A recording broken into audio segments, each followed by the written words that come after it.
అందరికీ నమస్కారం అండి. దయచేసి మన వీడియోస్ చూస్తున్న ప్రతి ఒక్కరూ లైక్ చేసి సబ్స్క్రైబ్ చేసుకున్నట్లయితే నన్ను కూడా ప్రోత్సహించిన వారవుతారు. దీంతో మరిన్ని మంచి వీడియోస్ చేసే అవకాశం కలుగుతుంది, గమనించగలరు. కష్టపడేవాడు ఎడారిని కూడా నందనవనం చేస్తాడు. సోమరిపోతు బంగారు గనిలో ఉన్నప్పటికీ బికారిగానే ఉంటాడు. అసూయ, అహంకారం అనేవి ఒక రకమైన వ్యాధి లాంటివి.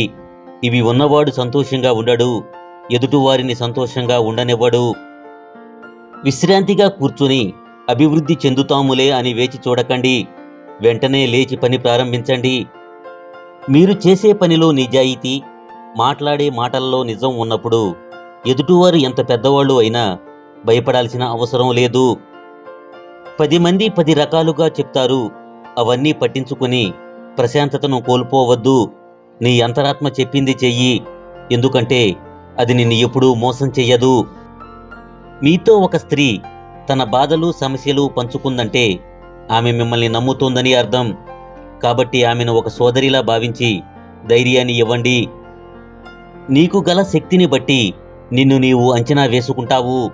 నీవు చేసే పనులను బట్టి ఎదుటివారు నిన్ను అంచనా వేస్తారు. నీకు ఎంత సంపద ఉన్నప్పటికీ మనశ్శాంతి అనే సంపద లేకపోతే లైఫ్లో సంతోషం అనేది ఉండదు. దొరికిన దానితో సంతృప్తి పడేవాడు ఎప్పటికీ చెడిపోడు.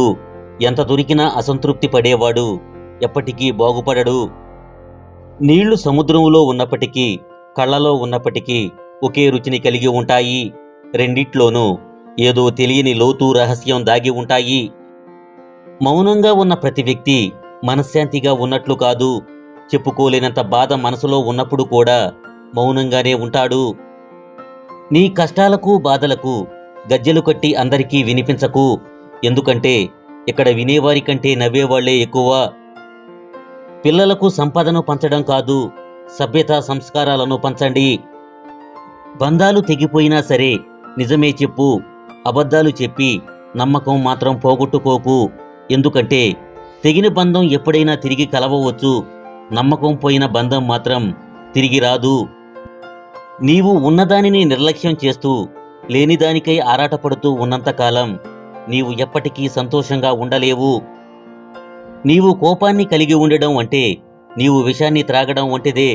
అది నిన్ను మాత్రమే బలి తీసుకోదు, అవతలి వారిని కూడా బలి తీసుకుంటుంది. కోల్పోయిన దానికోసం ఆలోచించకు. కోలుకోవడానికి లైఫ్ టైం సరిపోదు. ఏ సెకండ్ నుండి నీ మనసు ఎదుటివారి మంచిని కోరడం ప్రారంభిస్తుందో ఆ సెకండ్ నుండి అసలైన ఆనందం మొదలవుతుంది. మీ వెనుక జనం ఉన్నారని ఎగిరిపడకండి. ఎందుకంటే వెన్నుపోటు పొడిచేవాడు వెనుక నుంచే వస్తాడు. కడుపులోకి వెళ్లిన విషం ఒక వ్యక్తి జీవితాన్ని మాత్రమే నాశనం చేస్తుంది. కానీ చెవిలోకి వెళ్లిన విషం ఎన్నో బంధాలను, అనేక జీవితాలను నాశనం చేస్తుంది. అందుకే తప్పుడు మాటలు చెప్పడం ఎంత తప్పో, చెప్పుడు మాటలు వినడం కూడా అంతే తప్పు. ప్రాణం పోయేటప్పుడు ఎలా ఉంటుందో తెలియదు, కానీ ప్రాణంగా ప్రేమించిన వారు దూరం అయితే మాత్రం ప్రాణం పోయినట్టు ఉంటుంది. వ్యక్తిత్వం అంటే ఏమీ లేనప్పుడు, ఎవరూ లేనప్పుడు ఎలా ఉన్నారో, అన్నీ ఉన్నప్పుడు, అందరూ ఉన్నప్పుడు కూడా అలానే ఉండడం. గెలుపంటే అందర్నీ తొక్కిపెట్టి పైకెదగడం కాదు, అందరి మనసులు గెలుచుకోవడం. బంధం అంటే కలిమున్నప్పుడు కలిసి ఉండడం కాదు, కష్టాలున్నప్పుడు తోడుండడం. కాళ్ళు తడవకుండా సముద్రాన్ని దాటిన వాళ్ళు కూడా కళ్ళు తడవకుండా జీవితాన్ని దాటలేరు. లైఫ్ అనేది ఒక క్వశ్చన్ లాంటిది, ఎవరూ ఆన్సర్ చెప్పలేరు. చావు అనేది సమాధానం లాంటిది, కానీ ప్రశ్నించే ధైర్యం ఎవరికీ ఉండదు. ఎవరూ కూడా కారణం లేకుండా మౌనంగా ఉండరు. కొండంత బాధ ఒక్కోసారి మాటల్ని పైకి రానివ్వకుండా తొక్కిపెడుతుంది. మనీని చూసి దరిచేరే మనుషులు, అందాన్ని చూసి కలిగే ప్రేమ, అవసరం కోసం కలుపుకునే స్నేహం ఎప్పటికీ శాశ్వతం కావు. గడిచిపోయిన నిన్నటి కంటే, రూపము లేని రేపటి కంటే గడుపుతున్న ఈరోజు ఎంతో విలువైనది. అందరితో ఆనందంగా ఉందాం, అందరికీ ఆనందాన్ని పంచుదాం. సముద్రాన్ని చూసి అందరూ ఇష్టపడతారు, కానీ ఆ నీరు తాగడానికి ఎవరూ ఇష్టపడరు. అలాగే నీలో మంచితనాన్ని చూసి అందరూ ఇష్టపడతారే తప్ప నీ కష్టాన్ని చూసి ఎవరూ నీ దగ్గరికి రావడానికి ఇష్టపడరు. ఒక మంచి ఆలోచన కనీసం 10 చెడు ఆలోచనల్ని అయినా మంచి వైపుకు మళ్లిస్తుంది. కానీ ఒక చెడు ఆలోచన 1000 మంచి ఆలోచనల్ని కూడా కలుషితం చేస్తుంది. మిమ్మల్ని చూసి అసూయపడే వారితో మీ అభివృద్ధి గురించి చెప్పుకోవడం, ఆవేశపడే వారితో మీ ఆలోచనల్ని పంచుకోవడం మూర్ఖత్వం అవుతుంది. మనం లైఫ్లో తెలుసుకోవలసిన ముఖ్యమైన విషయం ఏమిటంటే, మనకు టైం వచ్చేంత వరకు ఎదుటివారు కలిగించే నొప్పిని భరించాల్సి ఉంటుంది. రిజల్ట్ అనేది చివరిలో ఉంటుంది. ప్రయత్నం అనేది మొదటి నుండి చివరి దాకా ఉండాలి. దానికి నమ్మకం తోడుగా ఉండాలి. ఈ లోకంలో అతి ఖరీదైన వస్తువు నమ్మకం. దానిని సంపాదించడానికి సంవత్సరాలు పడుతుంది. పోగొట్టుకోవడానికి మాత్రం ఒక క్షణం చాలు. రావణరాజ్యంలో ఉన్నప్పటికీ విభీషణుడు చెడిపోలేదు. రామరాజ్యంలో ఉండి కూడా కైకేయి బాగుపడలేదు. అందుకే నీవు ఎక్కడ ఉన్నావన్నది ముఖ్యం కాదు, నీ స్వభావాన్ని ఎలా ఉంచుకున్నావన్నదే ముఖ్యం. నీవు లైఫ్లో పైకి ఎదగాలంటే ఎదుటివారిని పక్కవారిని గురించి ఆలోచించడం మాని నీ గురించి నీవు ఆలోచిస్తే నీవు ఖచ్చితంగా పైకెదుగుతావు. కోపం వచ్చినప్పుడు మనసుతో పోరాడండి, మనిషితో కాదు. సమస్య వచ్చినప్పుడు కాలంతో పోరాడండి, కన్నీటితో కాదు. మనం ఒక లక్ష్యం కోసం అలుపెరగక శ్రమిస్తుంటే నేడు కాకపోయినా రేపైనా విజయం ఖచ్చితంగా సాధ్యమవుతుంది. నీవు గొప్పవాడివి కాకపోయినా పర్వాలేదు, కానీ ఈ సొసైటీకి మంచోడిలాగా అసలు కనిపించొద్దు. ఎందుకంటే ఈ సొసైటీ మంచోళ్ళనే ముంచుతుంది.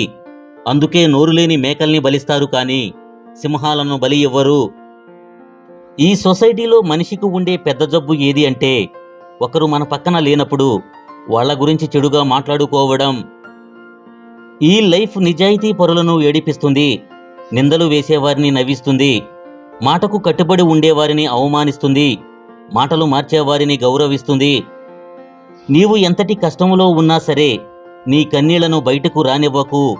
ఆ కన్నీళ్లను చూసి నవ్వుకుంటారే తప్ప ఏ ఒక్కరూ కరిగిపోయి నీకు సహాయం చేయరు. అందరినీ గుడ్డిగా నమ్మకూడదు. ఎందుకంటే ఈ సొసైటీలో వ్యక్తులు అవసరం ఉంటే నువ్వే అంతా అంటారు, అవసరం తీరాక నువ్వెంత అంటారు. నీ ఆలోచనలు మంచివైతే మంచి ఫలితాలు వస్తాయి. నీ ఆలోచనలు చెడ్డవైతే చెడు ఫలితాలు వస్తాయి. నీలో ఎటువంటి ఆలోచనలు ఉంటే అటువంటి ఫలితాలే వస్తాయి. మీకొచ్చే బాధే మిమ్మల్ని బలవంతుణ్ణి చేస్తుంది. మీ భయమే మిమ్మల్ని ధైర్యవంతుణ్ణి చేస్తుంది. మీ వైఫల్యమే మిమ్మల్ని వివేకవంతుణ్ణి చేస్తుంది. గెలిచిన ప్రతి ఒక్కరికి గతం తాలూకా చేదు అనుభవాలు ఉంటాయి. ఓడిన ప్రతి ఒక్కరికి ఎలాగైనా భవిష్యత్తులో తప్పక గెలుస్తాను అనే కలలు ఉంటాయి. నీవు తప్పు చేసినప్పుడు సరిదిద్దాల్సిన అవసరం ఉండి కూడా నిన్ను ప్రశ్నించడం లేదంటే నీపైన గాఢమైన ప్రేమైనా ఉండి ఉండాలి. లేదా నీవు పతనం అవ్వడం వారి ఆలోచన అయి ఉండాలి. మీ తెలివిని ఎంత పెంచుకుంటే మీ విలువ అంత పెరుగుతుంది. మీ గర్వాన్ని ఎంత తగ్గించుకుంటే మీకు అంత మనశ్శాంతి దొరుకుతుంది. నీ తోటి వాళ్ళకి ఎన్నిసార్లు సహాయం చేసినా వాళ్ళకి గుర్తు ఉండదు. కానీ ఒక్కసారి కుదరదు అని చెప్పి చూడు, ఆ మాటను వాళ్ళు చచ్చినా మర్చిపోరు. అపనమ్మకంతో వెనకడుగు వేస్తే లైఫ్ శూన్యం అవుతుంది. ఆత్మవిశ్వాసంతో ముందడుగు వేస్తే అన్నింటా విజయం సాధిస్తామనేది నగ్న సత్యం. కాబట్టి జరిగిపోయిన కాలాన్ని తలుచుకుంటూ ఉండడం వృధా. ప్రతి క్షణాన్ని సద్వినియోగం పరుచుకుంటే చాలా మంచిది. నీ దగ్గర 40 ఏళ్ల వయసులో కూడా డబ్బు లేకపోతే ఇప్పుడు కూడా నీవు దాన్ని సరిచేసుకోవడానికి అవకాశం ఉంది. ఎక్కువగా సంపాదించే సామర్థ్యాన్ని వయసు ఎప్పుడూ ప్రతిబింబించదు. 40 ఏళ్లలో ఉన్న మహిళలు పురుషుల్లో కోరుకునేవి ఇవే: 1 నమ్మకమైన సంబంధం, 2 ఆప్యాయత, 3 వ్యక్తిగత జీవితానికి సమయం ఇవ్వడం, 4 సామాన్యత, 5 ఆర్థిక స్థిరత్వం, 6 ఆరోగ్యం మరియు శ్రేయస్సు, 7 సంబంధాల పట్ల సహనం, అవగాహన మరియు సానుకూల దృక్పథం కలిగి ఉండడం. అదుపు తప్పి కింద పడితే ఆదుకోదు ఈ సొసైటీ. అలసిపోయి కన్ను మూస్తే ఆపలేదు బంధం. దారిలోన చీకటైతే తోడురాదు నీడ. జారిపోయి దూరమైతే చేరుకోదు ప్రేమ. అందుకే నిన్ను నీవు నమ్ముకో.